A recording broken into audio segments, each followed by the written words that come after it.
بسم اللہ الرحمن الرحیم۔ قبر کی پہلی رات کا منظر کیسا ہوگا؟ یہ ایک ایسا سوال ہے جس کی تلاش میں ہر دوسرا شخص نظر آتا ہے۔ آج ہم اس سوال کا جواب آپ کے لیے اسلامی نقطہ نظر سے لے کر حاضر ہوئے ہیں۔ اس کے علاوہ آپ کو یہ بھی بتائیں گے کہ آخر قبر انسان کو کیسے پکارتی ہے، کیا یہ پکار انسان کو سنائی دیتی ہے؟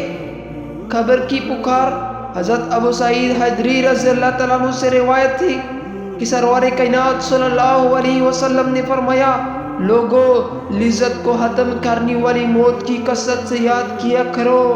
قبر ہر دن اپنے مردے سے خطاب کرتے ہوئے اعلان کرتی ہے، میں غربت اور تنہائی کا گھر ہوں، مٹی اور کیڑوں کا گھر ہوں۔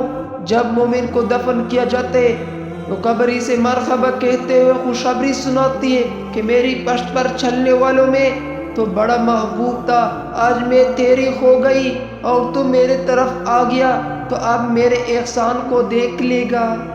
یہ کہہ کر قبر تحت نگاہ گشودہ ہو جاتی ہے اور جنت کا دروازہ اس کے لیے کھول دیا جاتا ہے، جہاں سے اس کو جنت کو تازہ ہوا آتی ہے۔ حضرت ابو ہریرہ رضی اللہ تعالیٰ عنہ کا بیان ہے کہ رسول صلی اللہ علیہ وسلم ایک جنازے میں شریک ہوئے، پھر فرمایا، میں بھی آپ صلی اللہ علیہ وسلم کی عمرہ تھا۔ آپ صلی اللہ علیہ وسلم کے ایک قبر کے پاس بیٹھ گئے اور فرمایا، یہ قبر ہر دن بآواز بلند کہتی ہے، اے آدم کی اولاد، تو کیا مجھے بھول گیا؟ کیا تجھے یہ معلوم نہیں کہ میں تنہائی کا گھر، غربت کا گھر، وحشت کا گھر، کیڑوں مکوڑوں کا گھر ہوں؟ میں بہت تنگ گھر ہوں، مگر اللہ جس کے لیے کشادگی کا حکم فرمائے گا اس کے لیے کشودہ ہو جائے گی۔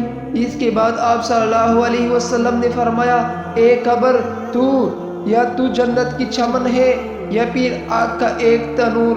حضرت ابو حجاج رضی اللہ تعالیٰ عنہ سے روایت ہے کہ رحمت عالم صلی اللہ علیہ وسلم نے فرمایا، مردہ جب قبر میں رکھا جاتا ہے تو قبر اس کو کہتی ہے، اے ابن آدم، تو ہلاک ہوا، تجھے کس چیز نے مجھ سے دھوکے میں رکھا؟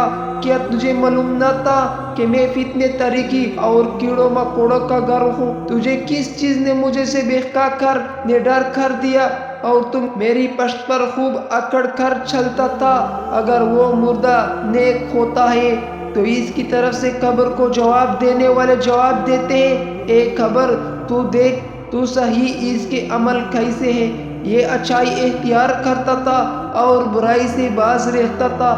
یہ سن کر قبر کہتی ہے، بے شک یہ نیک تھا، اب میں اس کے لیے سرسبز ہو جاتی ہوں۔ مردے کے جسم اس وقت منور ہو جاتا ہے اور اس کی روح اللہ تعالیٰ کی طرف بھیج دی جاتی ہے۔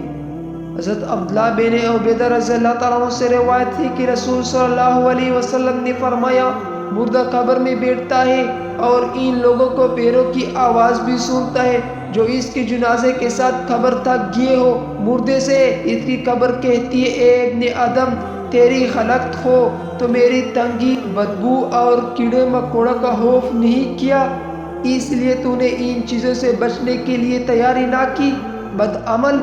مردے سے قبر کہتی ہے، تجھے میری تاریکی، میری وحشت، میری تنہائی اور تنگی اور میرا غم یاد نہیں رکھا؟ اس کے بعد قبر اس کو جگڑ دیتی ہے، اس کی پسلیوں کی ہڈیاں ایک دوسرے میں پیوست ہو جاتی ہے، جبکہ نیک بندے کے لیے قبر گشودہ کر دی جاتی ہے اور اس کے دائیں ایک کھڑکی کھول دی جاتی ہے جہاں سے اس کو جنت کی ہوا آتی ہے۔ اللہ پاک ہم سب کو قبر کی عذاب سے بچائے اور ہم کو نیک عمل کرنے کی توفیق عطا فرمائے، آمین یا رب العالمین۔